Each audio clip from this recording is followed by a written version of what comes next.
Ele disse assim: quanto a mim pregar o Evangelho, me é imposta essa obrigação.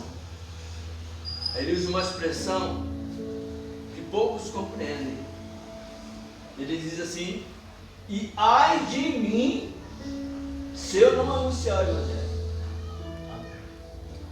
O que acontecia com Paulo para ele dizer: ai de mim se eu não anunciar o Evangelho? Um homem que não tinha medo de nada, levou 3 açoites de 39 açoitadas. Imagina, mais de 100, quase 120, 117 açoites, todo cortado, preso, apedrejado, foi dado como morto. Aleluia. Pés e mãos amarradas com grilhões, não reclamava. O homem que foi arrebatado até o terceiro céu e ouviu palavras inefáveis, as quais um homem não é lícito ouvir.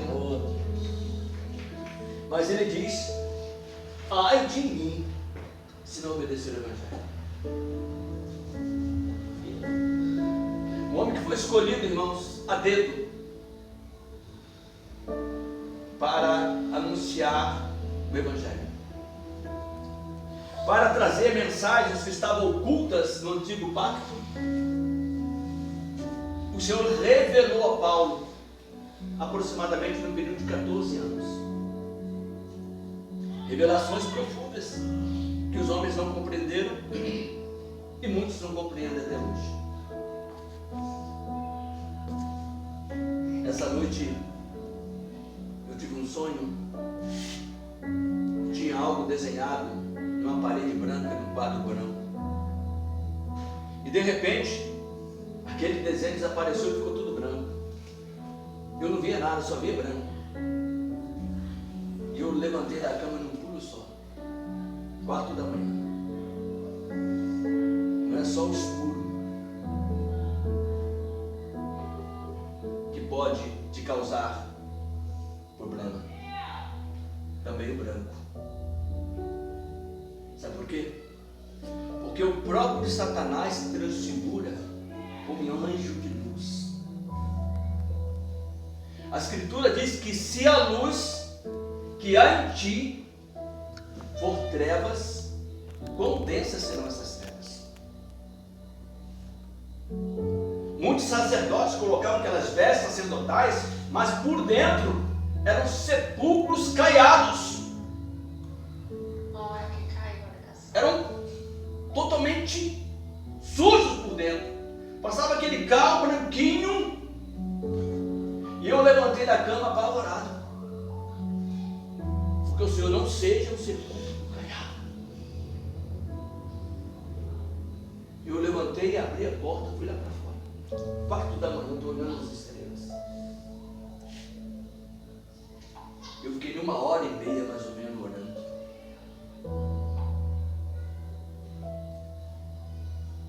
Irmãos,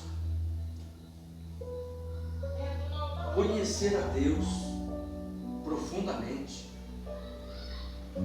é que é muito relacionamento.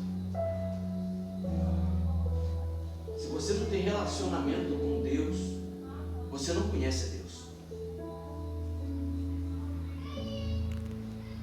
Paulo teve aquele arrebatamento tremendo ao terceiro céu,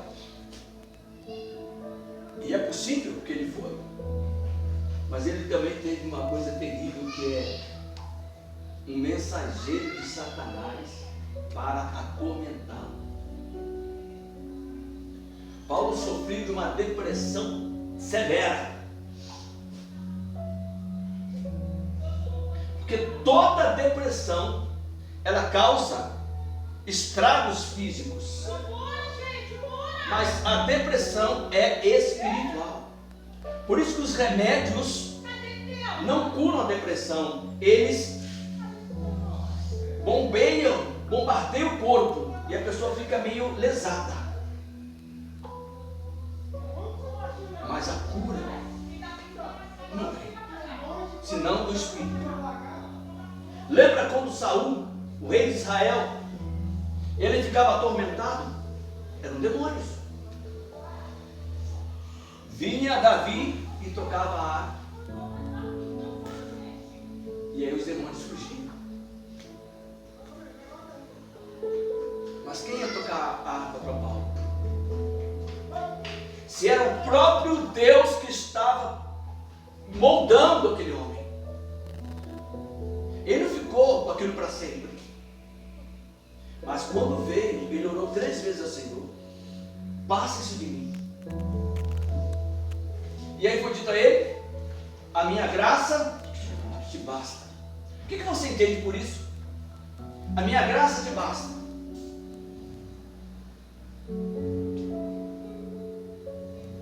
Porque o meu poder se aperfeiçoa na fraqueza. Então ele diz: portanto sinto prazer nas fraquezas. Cara, para você compreender o que Paulo está falando, você tem que viver o que Paulo viveu. Senão você não compreende. A minha graça basta para você, para Paulo, e basta para nós.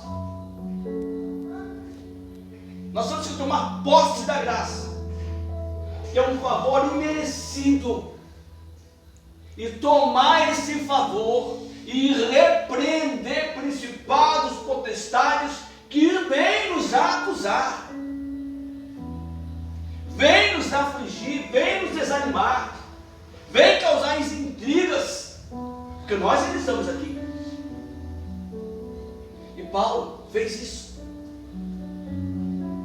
Paulo compreendeu isso, porque você não vê ele falando essas coisas em sequência, porque ele entendeu: a graça me basta, Paulo. Usa o favor imerecido que eu te dei contra eles. O Senhor estava moldando Paulo para ser aquele homem que no fim da vida não temeu a morte. Pelo contrário, ele até desejou a morte. Ou não? Quanto a mim, eu não sei se eu prefiro ficar e estar com vocês, ou eu prefiro partir e estar com Cristo. Penso que partir e estar com Cristo é muito melhor, mas por amor de vocês, eu prefiro ficar aqui. Agora, seja sincero, olha para o teu coração, olha para a tua vida, vê se você consegue dizer: se dependesse de mim, eu prefiro partir e estar com Cristo. Cara, para dizer isso, você tem que conhecer muito Cristo. Porque na hora que você enfrentar a morte, é o último inimigo. Na hora que você enfrentar a morte, você tem que estar muito preparado. O que é a morte?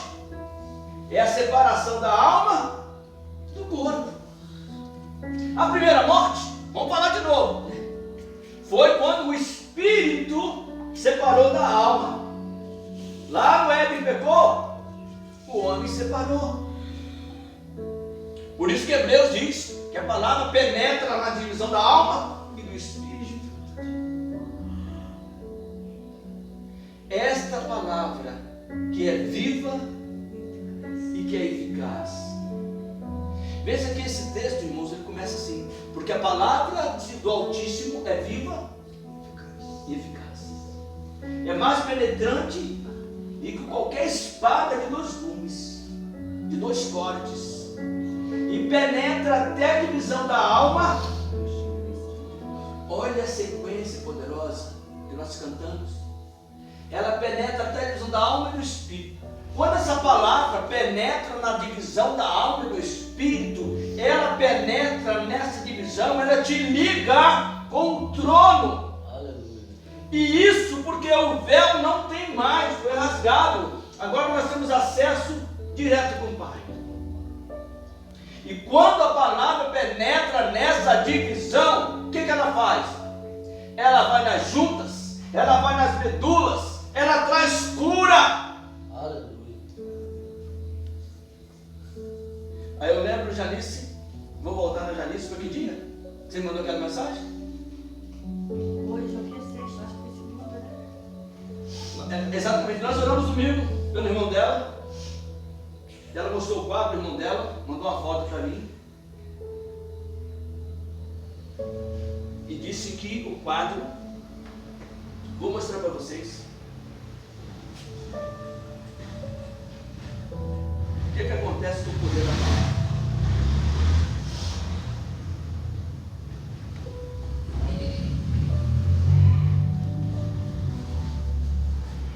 Está aqui, inconsciente, irmão dela, 55 anos, esquelético. Esquelético. Já viu, né?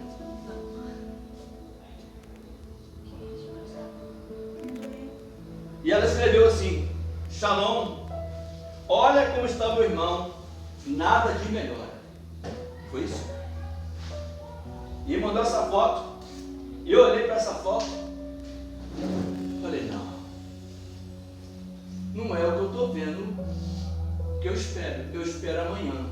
E eu olhei e falei, Senhor, que amanhã, mande os seus anjos lá agora, que amanhã ele seja consciente e falando. O que aconteceu? Chegamos lá, ele estava totalmente diferente, falando. A gente orou, a gente cantou e ele falou amém. Não é o que você vê. Tremendo, tremendo. Eu olhei para essa foto, dei a mínima para ela. Senhor, já é de 4 dias.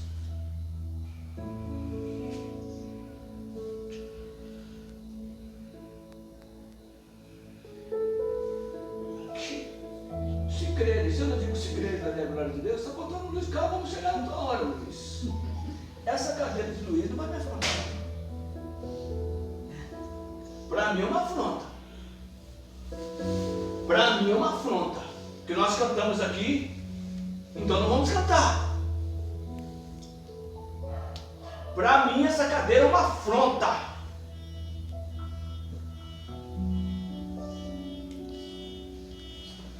E eu ando, e eu quero andar no Evangelho.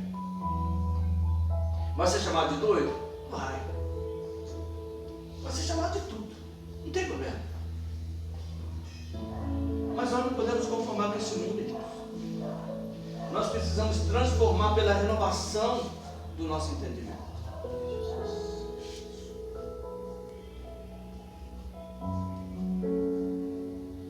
O Senhor, Ele opera milagres em todas as coisas. Vou contar uma coisa que eu já contei para vocês tem muito tempo. Eu estava vindo para a reunião, começa. A minha inquilina liga.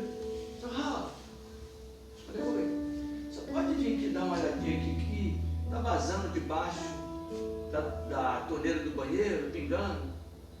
Olhei, 4 e pouco, vou lá rapidinho, faço isso e comprei já um nip novo, botei aquela borrachinha nova, levei tudinho, troquei, botei, fechei, falei, doeu pra cá, liguei, passando. Eu falei, vou ter que trocar esse nip aqui. Aí eu fui lá, troquei, o joelho estava ruim. Falei, meu Deus, culto, Senhor, misericórdia. Vou ter que quebrar a parede, vai mexer no joelho. Tá bom, vou quebrar a parede. Aí eu fui lá e quebrei a parede. Na hora que eu olho pro joelho, tudo colado. Coça antigo, né? Cola. Eu falei, meu Deus, vou ter que arrebentar tudo para lá para poder ter como eu mexer nisso aqui para arrancar esse joelho. E eu tenho uma reunião, Senhor. Eu falei, não, Senhor, vamos fazer o seguinte, Senhor, você está vendo que esse joelho está colado? Não tem como tirar. Solta para mim esse joelho. Que eu preciso para a reunião.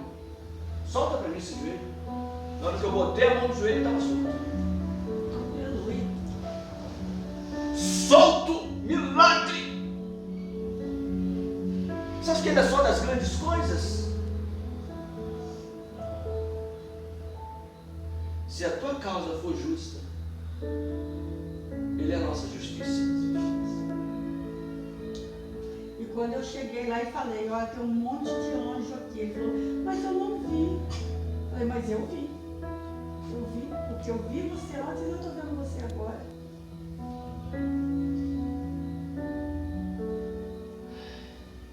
Nós recebemos uma tradição muito fraca de conforme crer. O Evangelho, gente, o Evangelho é poder. O Evangelho é poder. A palavra, quando ela penetra na divisão da alma e do espírito, ela traz cura, juntas e medula. A medula onde produz a sua vida, na medula. Por isso que está escrito ali. Como o maligno sabe que é ali, é através da palavra que produz, o que ele vai fazer? Ele vai te afastar da palavra. Olha a parábola do semeador. Quem estava ali? Cristo, não sou eu falando, é Cristo que está ali falando. A semente é a palavra. E o maligno vem, rouba. Ele está espreitando, eles estão nos ouvindo. Um pouco antes de eu vir para cá, eu estou ouvindo um andarilho na rua. Aí eu entrei e falei, não, vou lá falar com quem é andarilho. Vocês devem conhecer ele, um gordinho, está sempre pelo na machada aqui, barrigudinho. Eu parei, tudo bem? Eu estou escutando muito bem, não. Eu quero um boné. Você não tem um boné? Eu já tinha dado um boné a ele uma vez. Eu vou te dar um boné. Você quer dar para mim? Dou. Estou fazendo o quê? Tinha casa, minha irmã botou para fora, aí eu fui na rua. Contou a história triste dele, né? Eu fui lá, peguei o boné, trouxe mais uma coisa para ele e falei, deixa eu orar por você.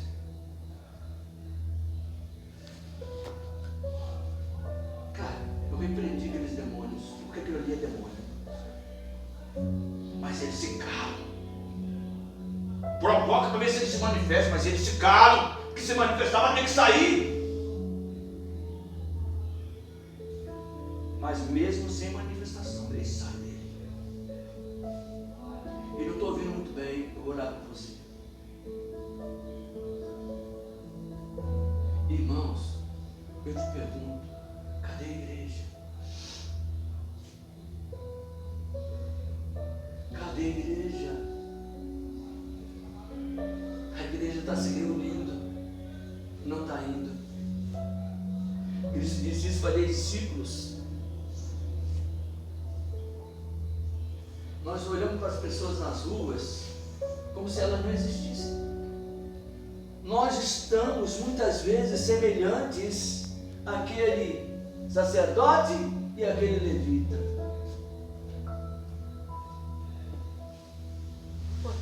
Fica aí, Manel. Manel está caído aqui. Fica caído mesmo. Ué? Manel está caído aqui. É o quê? Fica caído aí. Manel está caído moribundo. E eu passo. Ah, eu não uso a Mariana. Isso não é problema meu. E é problema de quem então? O governo não pode mudar a vida das pessoas.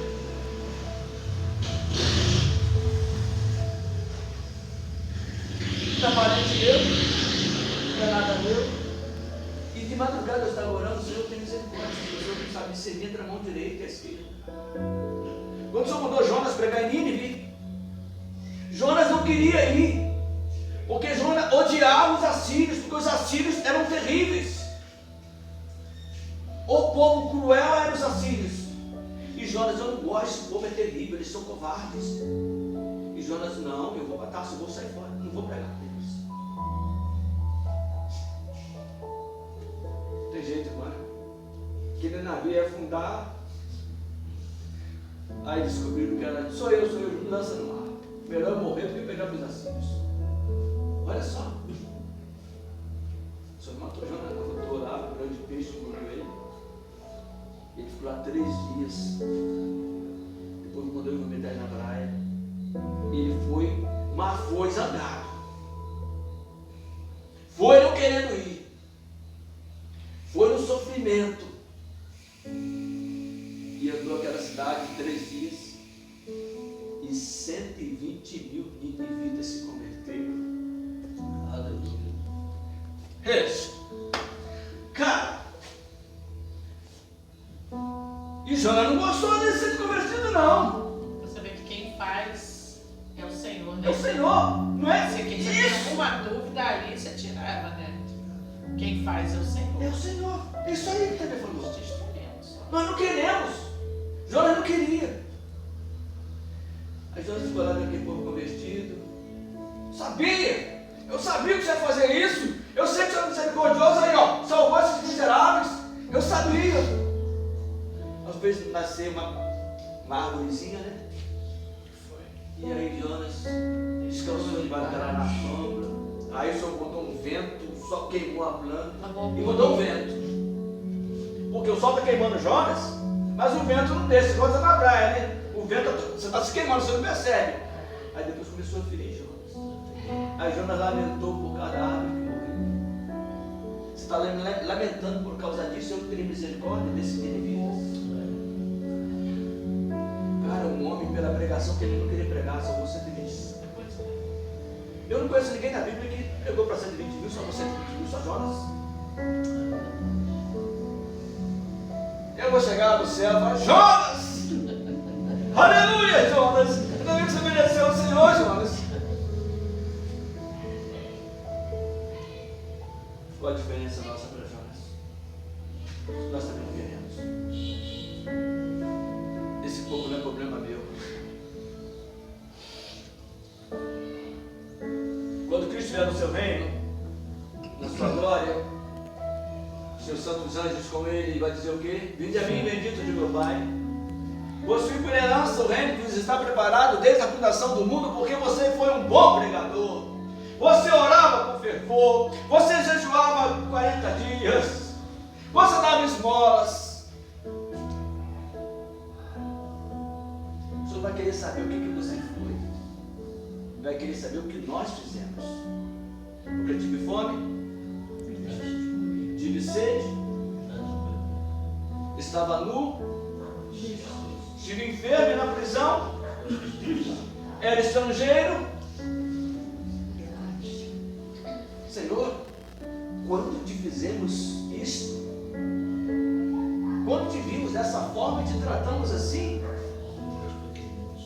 quando vocês fizessem um desses meus pequeninos, oh, cara, quanto tempo você não dá um abraço em Cristo? Eu dei um abraço em Cristo. Segurei na mão. Ei, fazia tempo que eu não fazia isso. Tinha cheiro de gente, né? Cheiro de gente. Cheiro de gente.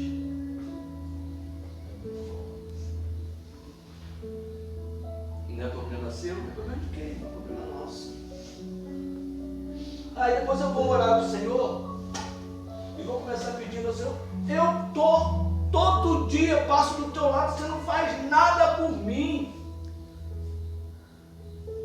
O que você quer mais? Só pede, pede, pede, pede, pede. Mas ele diz, olha, vocês não precisam me pedir nada. Vocês precisam buscar meu reino em primeiro lugar, e a minha justiça e as demais coisas. O meu reino e a minha justiça. O que está escrito em Tiago 1,27? Lembra? A religião imaculada. A religião pura, Visitar os órfãos. imaculada, sem mácula, sem mancha, nem ruga, para com todo o poderoso é visitar os órfãos e as viúvas nas suas necessidades e guardar-se da corrupção. É isso.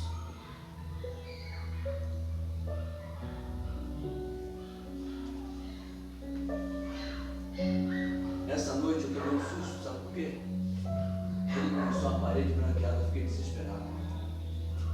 Não é só com escuridão que você vai ficar desesperado, não. Ele mostrou uma parede branqueada. Branco! Era muito branco, eu fiquei desesperado. Eu acordei apavorado com aquele branco. Porque não era um branco bom, era um branco ruim. Eu vou falar em branco ruim? É aquele, sabe o que é o branco ruim? Senhor, em teu nome não profetizamos, em teu nome fazemos maravilhas. Esse é o branco ruim. Esse é o branco ruim. Sepulcro caiado. Apartai-vos de mim, vós que praticais a iniquidade, porque eu não vos conheço. E eles estão dizendo, nós fizemos isso no teu nome.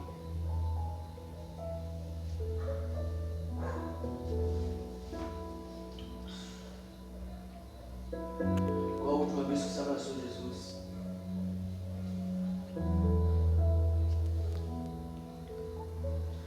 Ah, se Cristo estivesse aqui agora, ele está aqui agora, né?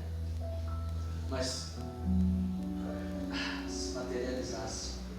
Deixa eu dizer uma coisa que parece uma loucura aqui agora, você parece fora da curva. Como você imagina Cristo?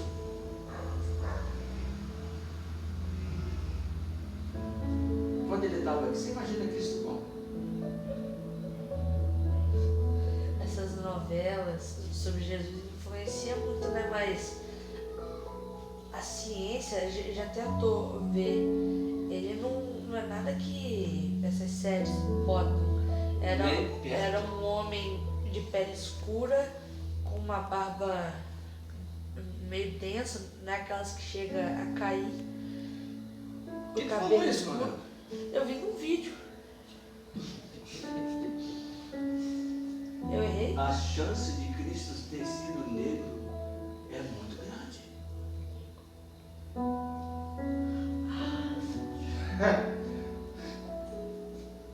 Isso seria muito bom se ele fosse neguinho. Oh, glória, se ele fosse neguinho. Se ele tivesse pele escura, que eu não tenho problema nenhum. Cara, verdade. Dá mais ênfase pra excluírem ele. Por causa do racismo, que antigamente tinha muito. Aí você tá falando branquinho. Eu não sei, eu não posso afirmar, mas porque o homem que eu tive na visão de noite, ele era de pele escura. O homem falava comigo, que homem é esse? Ele, do jeito que ele falava, eu falei, Senhor, acho que pode ser o senhor, mas de pele escura. Qual o problema? Porque tem judeus negros, vezes etíopes são judeus negros.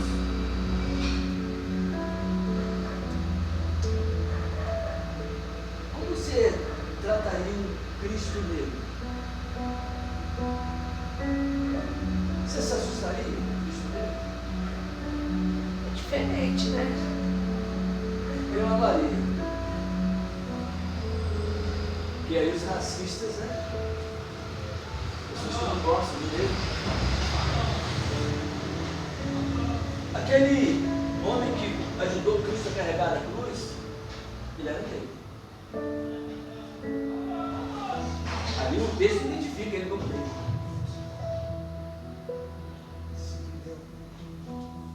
Negro. Mas por que nós estamos falando isso? Porque todas essas pessoas que estão passando do nosso lado, quantas delas são servos do Senhor sem saber que ainda não foram alcançados? Quantas delas são aquele homem que o levita passou, isso não é problema meu? O sacerdote passou, isso não é problema meu? Aí vem lá o bom samaritano, e o bom samaritano é Cristo. Ele foi e deitou o quê? Naquele homem? Azeite? Azeite. E vinho. É isso. O Espírito Santo e o sangue de Cristo. E diz, olha, cuida dele. Eu te amo. Cuidem deles. Porque quando eu voltar, eu vou pagar vocês.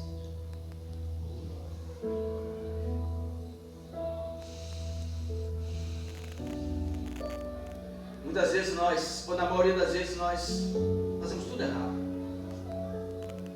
Eu digo que é o costume que nós recebemos, a tradição dos nossos pais, avós, bisavós. Hoje eu estava, minha tia publicou uma foto, eu acho que tem uns 30 anos naquela foto, né? Ou mais, né? Eu com a Bíblia, na casa da minha tia, estava minha avó, minha mãe e uma outra senhora lá que era do corrente também. Tudo ali já partiram, as mais idosas, né? E eu falei com um calção aqui, todo tergal aqui. A camisa aqui, eu falei, caraca, tem muito tempo isso. Eu estava lá pregando, eu falei, o que eu estava pregando lá? Nem lembro, né? Não lembro? Mas sabe o que eu fiz satisfeito? Falei, quanto tempo tem que nós anunciamos o Evangelho? E quantos milagres nós já vimos?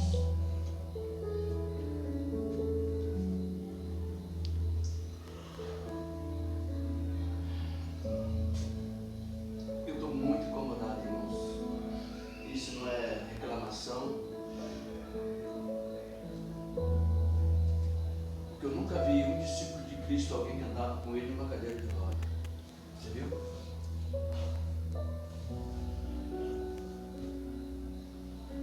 Hoje você acha normal isso. Isso não é normal. Isso é normal para o mundo.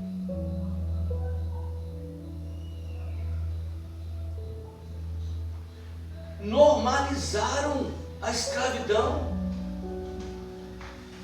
Cantamos aí 61, o Espírito do Senhor está sobre mim, me ungiu para fazer tais coisas. E essa madrugada eu disse, Senhor, eu estou aqui. Usa-me. Usa-me. Porque eu não posso falar por mim. Porque é Ele que fala em nós.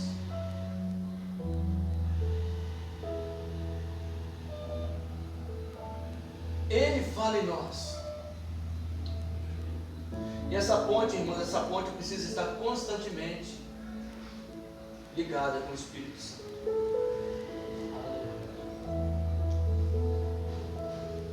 Quando o Luiz vai levantar assim? Você acredita? Você crê? Você crê, José? Já vi.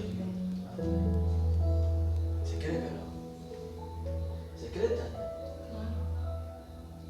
Manuel? Fernando? Creio, com certeza. Janice? Eu já vi cantando. E eu também já vi o Luiz andando. Aliás, eu vi sua foto no perfil com o Luiz, abraçado. Eu falei assim, eu quero ele assim. Eu já vi cantando. Aí alguém pode dizer, você é falsa esperança. Já? Hein? Não, mas vocês, depois que ele ficou na cadeira assim, você já viu ele andando? Já? Aí, até nós já viu. O que falta, irmãos? Essa palavra penetrar na divisão da alma e do espírito. Lá em Efésios 4, vamos lá por favor, rapidinho, Efésios 4.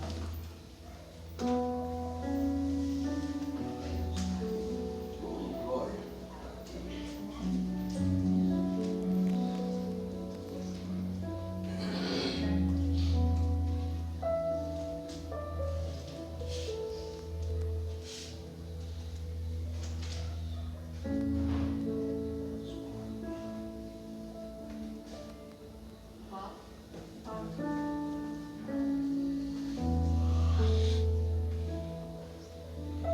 Rogo-vos, pois eu, o preso do Senhor, que andeis como é digno da vossa vocação e que fostes chamados, com toda humildade e mansidão, com longanimidade, suportando-vos uns aos outros em amor, procurando guardar a unidade do Espírito pelo vínculo da paz. Há um só corpo e um só Espírito, como também foste chamados em uma só esperança da vossa vocação.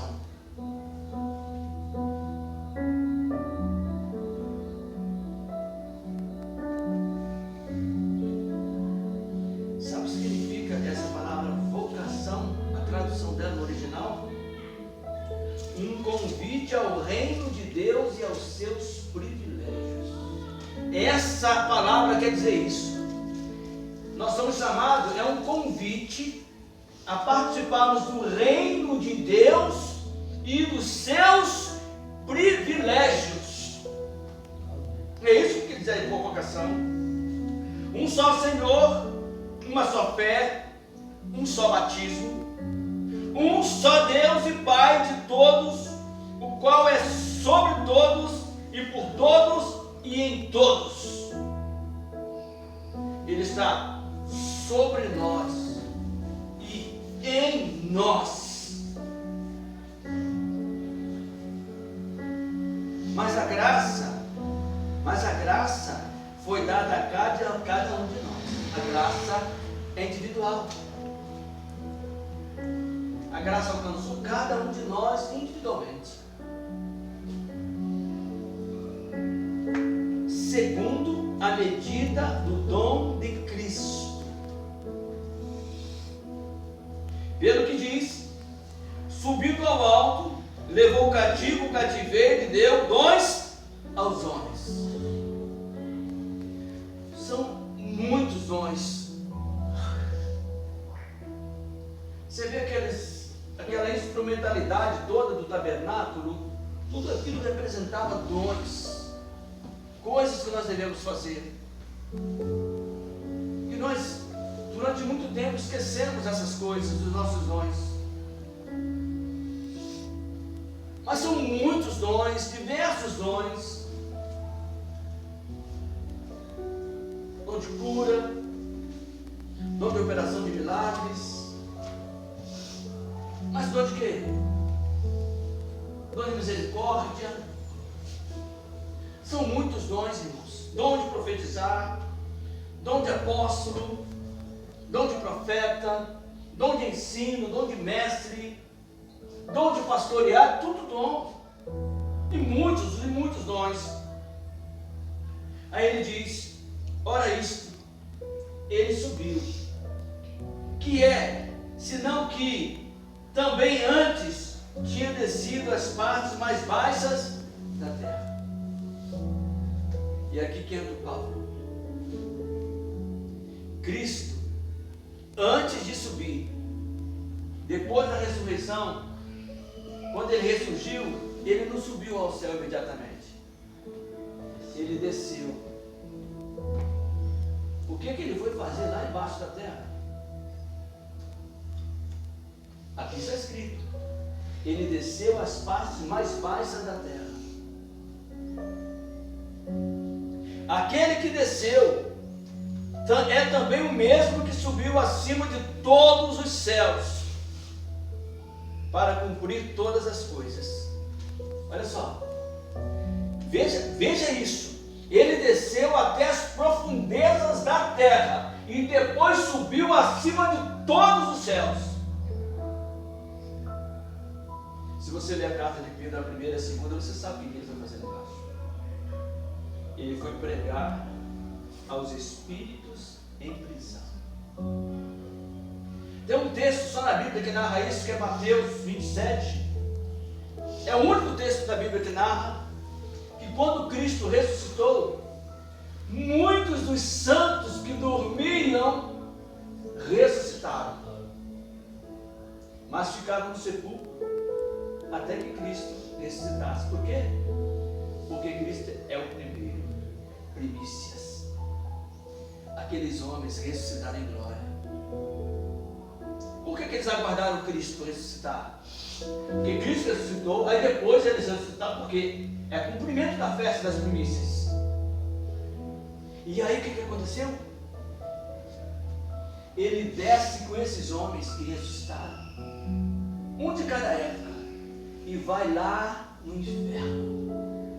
Chega no paraíso, porque é assim, o paraíso era aqui, lá embaixo da terra, o paraíso embaixo da terra, e aqui o inferno. e aqui um abismo. O paraíso estava embaixo da terra. Porque antes de Cristo, ninguém jamais subiu ao céu. E é ele que fala isso com Nicodemos. Ninguém jamais subiu ao céu. Eles estavam no paraíso, onde estava Abraão. Seio de Abraão quer dizer paraíso. Vocês já viram lá que o Jardim do Éden tinha 4 braços, né? E nós temos hoje o rio Tigre e o rio Eufrates. E os outros 2 desapareceram. Tem um nome na Bíblia aí. Tigre, Eufrates, e depois eu não sei de cabeça não. Esses 2 eu lembro. Tigre e Eufrates. Mas se você for lá na origem, lá no começo, você não acha o Éden. Cadê o Éden?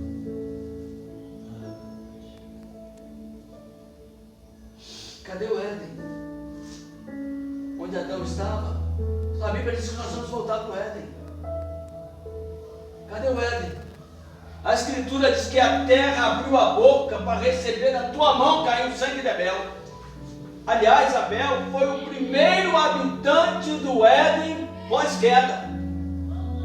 Se você ler o texto de Lucas 16 falando do rico e Lázaro, e isso eu recebi do Senhor, foi de homem nenhum. A descrição do texto ali fala do Éden, porque aquela palavra seio de Abraão é uma palavra persa que quer dizer jardim do Éden.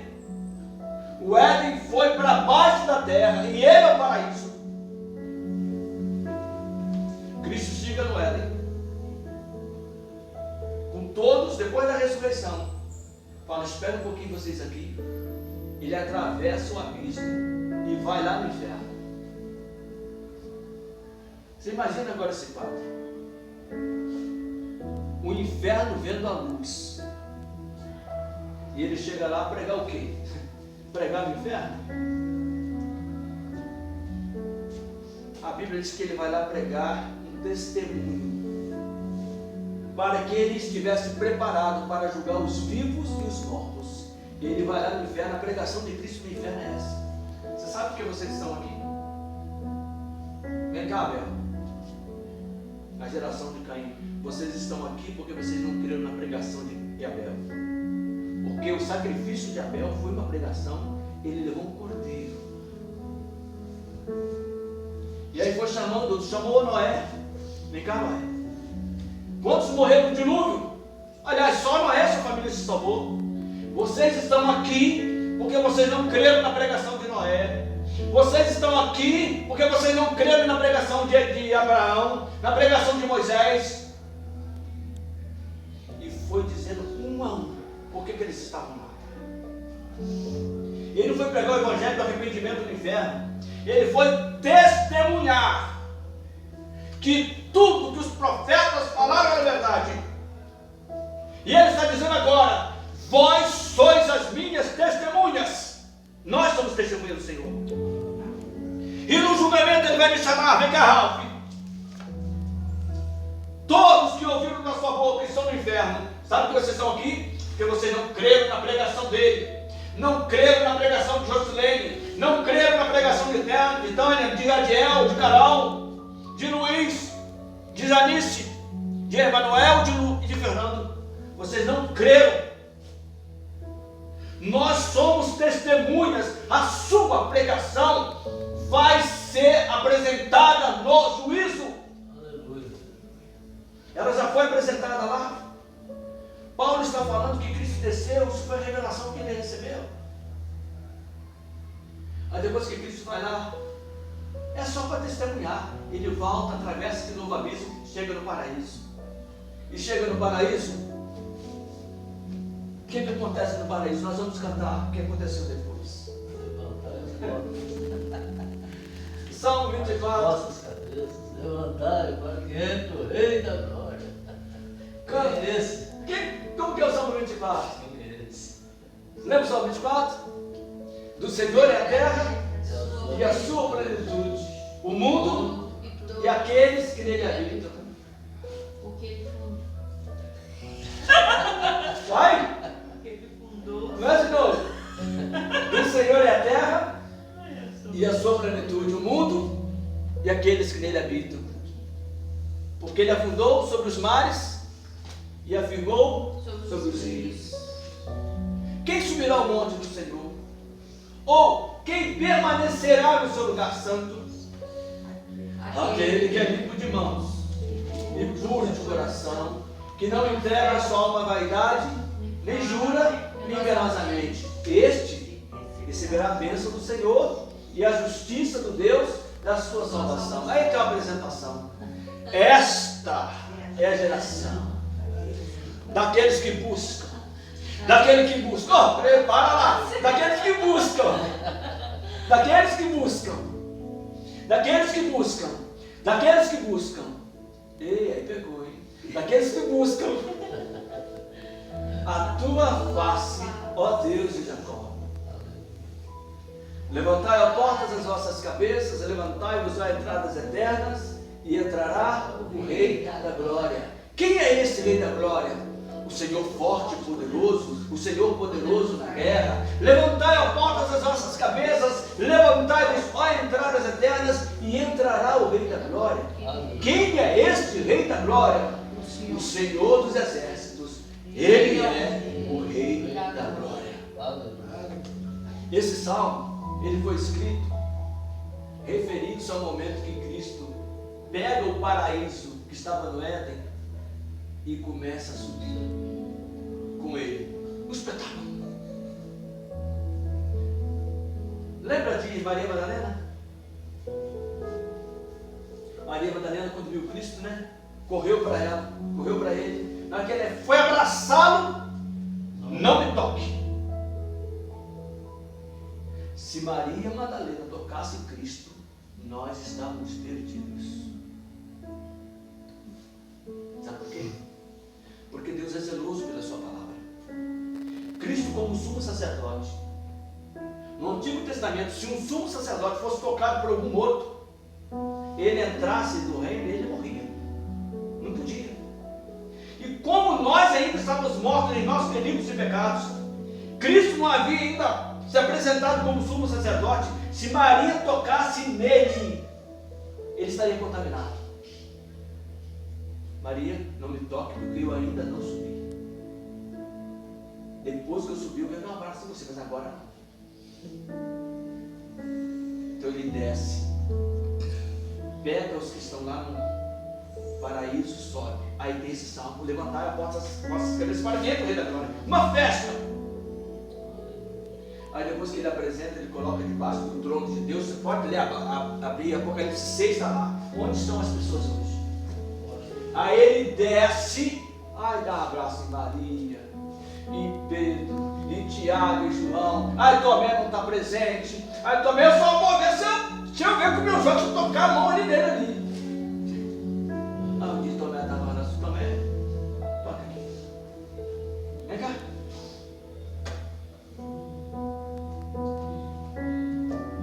O mesmo Senhor está nesse lugar. Mas é a geração dos que buscam. Interessante isso, né? Buscar-me-eis e me encontrareis quando me buscar de todo o vosso coração. Esqueça, irmãos, esqueça. Esqueça, busca o Senhor. Esqueça as coisas que os homens falam. Esqueça. O que, Maria?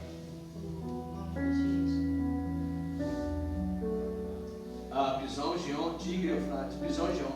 Esse Pisão e Gion não existe mais. Eu pesquisei onde estão os quatro, aí só nesses existe um golão. Supõe-se que está misturado no vinho tal. Eles não têm mais. Secou, as fábricas juntou. Aqui, ó. Mas interessante você chegar lá no rio Eufrates, no Tigre, não tem. Irmãos, essa é a geração daqueles que buscam.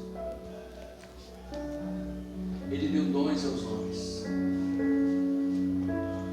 dos apóstolos, um dos profetas, qual o seu dom? Eu vou dizer qual é o nosso dom maior, né? Vamos lá, encerrando 1 Coríntios capítulo 13. Ele diz, olha, aí vice-versa, todas essas coisas. Vamos lá, não? Vamos,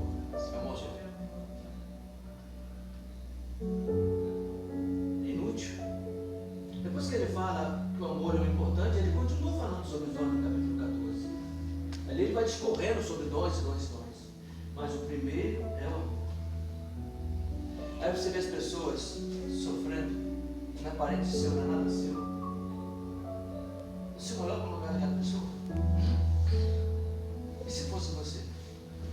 Sabe por que não é você? Porque você nasceu em outro lugar, você nasceu em outra casa. Poderia ser você. É problema meu, é problema seu, é problema nosso. Quando você olhar pessoas na rua, lembre-se que um deles, não todos são. Alguns são realmente malignos. Mas muitos, peço ao Senhor, Senhor, faça-me de encontrar na rua. Porque tem muita gente ruim na rua também. Tem muita gente na rua que nunca vai se arrepender. São malignos. Então você peça ao Senhor, deixa eu te encontrar. E quando eu te encontrar, não deixa eu passar direto, não. Porque hoje está muito difícil, né, irmãos? Então você peça oração que eu possa encontrar o Senhor. Todo-Poderoso.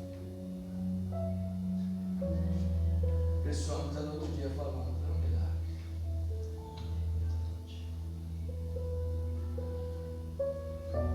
É um milagre. E foi muitos milagres que o Senhor fez essa semana, muitas respostas.